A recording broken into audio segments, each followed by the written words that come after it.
আমি বাড়ি যাব তার জন্য এত কিছু রান্না করলাম কেন? তাহলে দেখতে থাকেন পুরো ভিডিওটাই। হ্যালো ফ্রেন্ডস, নমস্কার, গুড মর্নিং সবাইকে। ইলাজ ব্লগে স্বাগতম। ইলার ব্লগে নতুন একটা ভিডিও নিয়ে চলে আসলাম আপনাদের জন্য।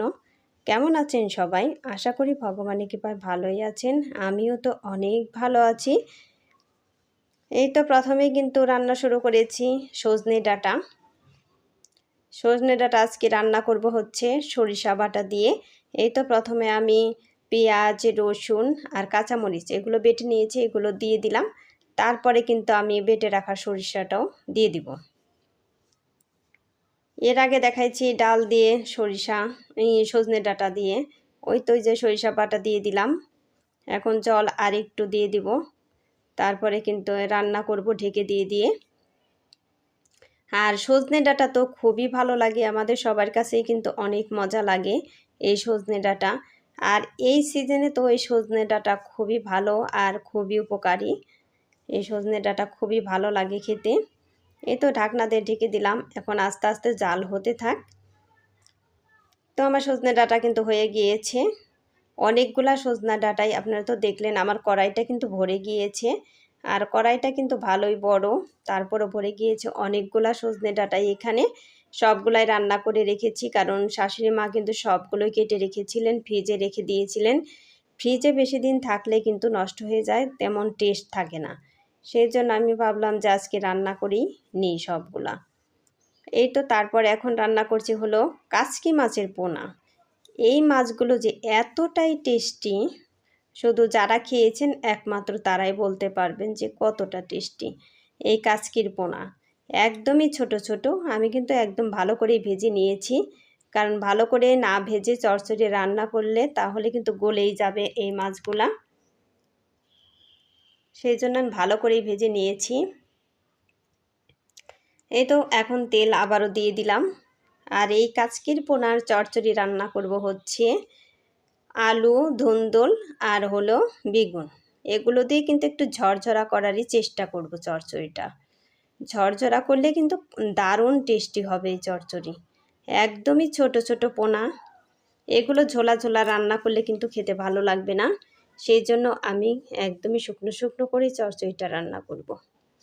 এই তো প্রথমে আলুগুলো দিয়েছি, আলুগুলো ভেজে নিলাম। তারপরে এই যে বেগুন, ধুন্দুল এগুলো কিন্তু ভালো করে ভেজে নিব। এগুলো কিন্তু রেডি করে দিয়েছেন সব শাশুড়ি মাই। সেই জন্য রান্না করতে কিন্তু একটু সুবিধেই হয়, তাড়াতাড়ি রান্নাটা করা যায়। এই তো জল দেখেন একদমই কিন্তু আমি সামান্য পরিমাণে দিয়ে দিলাম, তেমন বেশি দিব না জল। আর আমি বাড়িতে যাব তার জন্য এত কিছু রান্না করলাম কেন? তার কারণ হলো ওই যে ওদিকে কিন্তু আমি ডালও বসিয়ে দিয়েছি। ডালও কিন্তু রান্না হবে, মসুরের ডাল।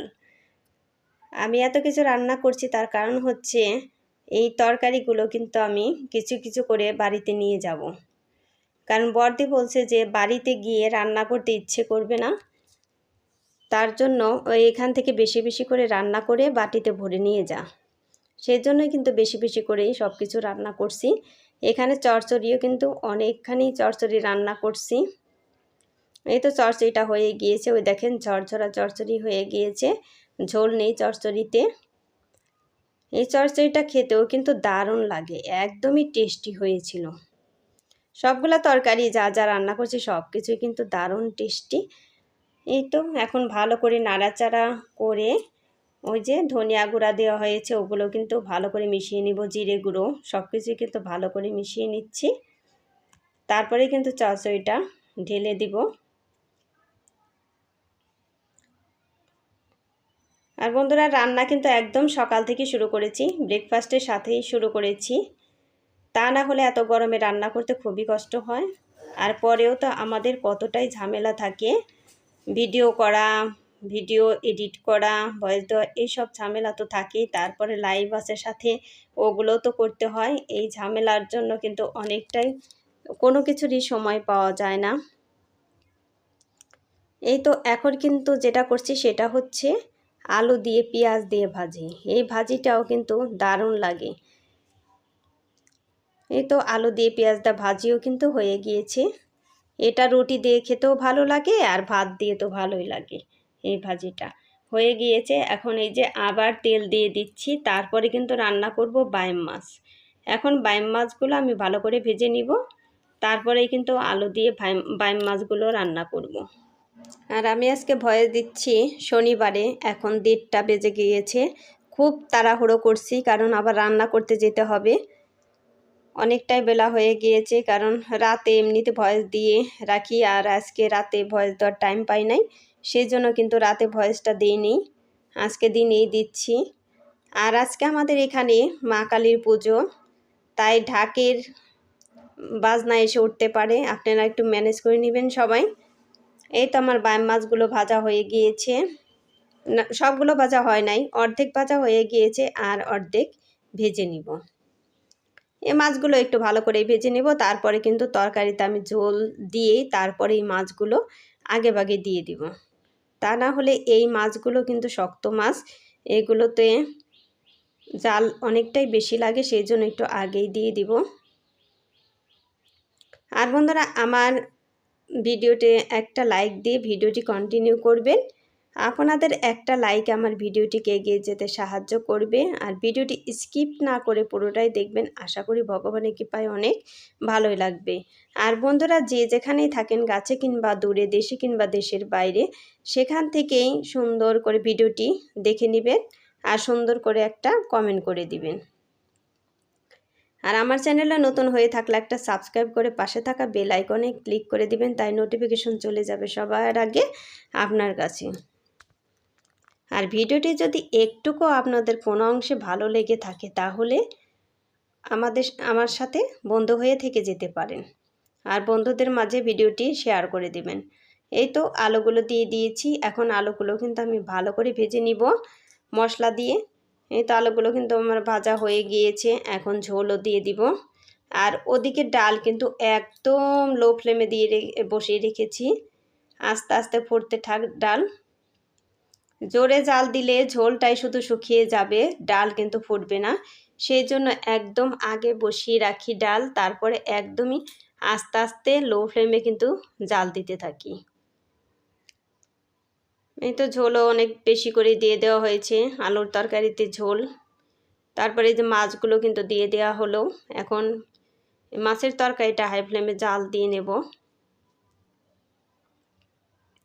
এই বাইম মাছের তরকারি কিন্তু খুবই ভালো লাগে, বাইম মাছের তরকারি আলু দিয়ে। আর বন্ধুরা, আপনারা কে কে এইভাবে তরকারি রান্না করে খান, তারা আমাকে একটু কমেন্ট করে জানাবেন। এই তো ওদিকে ডাল কিন্তু ফুটেই গিয়েছে, এখন এই যে পেঁয়াজ রসুন ভেজে ডালে কিন্তু সোমবার দিয়ে দিব। আর আমি সাধারণত ডালে কিন্তু এই ছোট ফ্রাই প্যান এইটা দিয়েই কিন্তু সোমবারটা দিই, তাতে কিন্তু অনেকটাই সুবিধা হয়। একচোটে ওই যেটায় ডাল রান্না করতেছি ওই ডালে ওই পাত্রে কিন্তু এই যে এই সোমবারটা দিয়ে নেওয়া যায়। তা না হলে আমার বড় কড়াই কিন্তু মাখাতে হবে, সেই কড়াইতেই সোমবার দিতে হবে। এই তো আমার ডাল সোমবার কিন্তু হয়ে গেল। আচ্ছা, সবাই ভালো থাকবেন, সুস্থ থাকবেন, এই কামনা করেই ভিডিওটি শেষ করব। আর ওই দেখেন ডাল কত সুন্দর হয়েছে, একদমই সুন্দর হয়েছে, আর খেতেও দারুণ টেস্টি হয়েছে। প্রত্যেকটা রান্নাই কিন্তু খুবই ভালো হয়েছে। আর আমার বন্ধুরা এত সুন্দর সুন্দর কমেন্ট করে আমাকে, প্রত্যেকটা কমেন্টই খুব ভালো। সবাই কিন্তু অনেক সুন্দর সুন্দর কমেন্ট করে, এই কমেন্টগুলো পড়তে এবং কমেন্টের রিপ্লাই দিতেও কিন্তু আমার বেশ ভালো লাগে। এই তো এখন এই যে সবগুলো কিন্তু গুছিয়ে নেব, এগুলো সব কিছু ধুয়ে রেখে গিয়েছে, সবগুলোই কিন্তু আমি এখন গুছিয়ে নেব সুন্দর করে রান্নার সাথে সাথে। আমাদের রান্নার পরেও কিন্তু অনেকটাই কাজ থাকে, মোছা মাছি সব কিছু ধোয়া পাকলা সব কিছুই কিন্তু করতে হয়। শুধু রান্না করে চলে গেলাম তা করলে কিন্তু হয় না, সব কিছু এখন আমি সুন্দর করে গুছিয়ে নিব, তারপরে চুলা টুলা পরিষ্কার করে নিব। আর বন্ধুরা, যারাই আমার ভিডিওটা দেখেন তারা কিন্তু সবাই আমাকে ফলোয়ার্স করে দিবেন। ফলোয়ার্স না করলে তো ভিডিও দেখে লাভ নেই, কেউ কিন্তু স্কিপ করে দেখবেন না, সবাই ফলোয়ার্স করবেন। আর আমি কিন্তু যার ভিডিও দেখি সবারটাই ফলোয়ার্স করে দিই, কারোটাই কিন্তু স্কিপ করে দেখিনি, কোনো ভিডিও আমি স্কিপ করে দেখি না। কারণ স্কিপ করে দেখলে তো আমার চ্যানেলেরও ক্ষতি, সেই জন্য কিন্তু আমি স্কিপ করে দেখি না কখনোই। এই তো এখন এই যে কাপগুলো আমি গুছিয়ে নিব, এইটুকু মুছেও কিন্তু আমি তারপরে কাপগুলো সুন্দর করে গুছিয়ে নিচ্ছি। সব জায়গায় এতটাই নোংরা হয়, তারপরে রান্নাঘরে তো এমনিতেই এই রান্নার ঝাঁজ, তেল ছিটে যায়, কত ঝামেলা, কত নোংরা যে হয় রান্না করে। সেই জন্য প্রতিদিন যদি মুছে রাখা হয় তাহলে কিন্তু এত বেশি নোংরা হয় না। এই তো ভাত বসিয়ে দিয়েছি, সব কিছু কিন্তু আমি এখন ভালো করে, আগে কিন্তু আমি ভালো করে ভিম বার দিয়ে পরিষ্কার করে নিচ্ছি, এখন এই যে শুকনো টাওয়েল দিয়ে ভালো করে মুছে নিচ্ছি। কারণ তেলের জায়গা তো ভিম বার ছাড়া পরিষ্কার হবে না, সেই জন্য আগেই আমি ভিম বার দিয়ে ভালো করে পরিষ্কার করে রেখেছি। এই তো আমার কাজকর্মও কিন্তু হয়ে গিয়েছে, তারপর আপনাদের সাথে শেয়ার করব রান্নাগুলো কেমন হলো। ওই দেখেন আলু পেঁয়াজ দিয়ে ভাজি, তারপরে হচ্ছে ওই যে চচ্চড়িটা দেখেন কত সুন্দর হয়েছে, আর খেতেও তো একদম লোভনীয় হয়েছিল। ডালটাও বেশ ভালো হয়েছিল, তরকারি সজনে ডাঁটা সব কিছুই খুব ভালো হয়েছে। সবাই ভালো থাকবেন, সবাই সবার পরিবারকে নিয়ে ভালো থাকবেন। টাটা।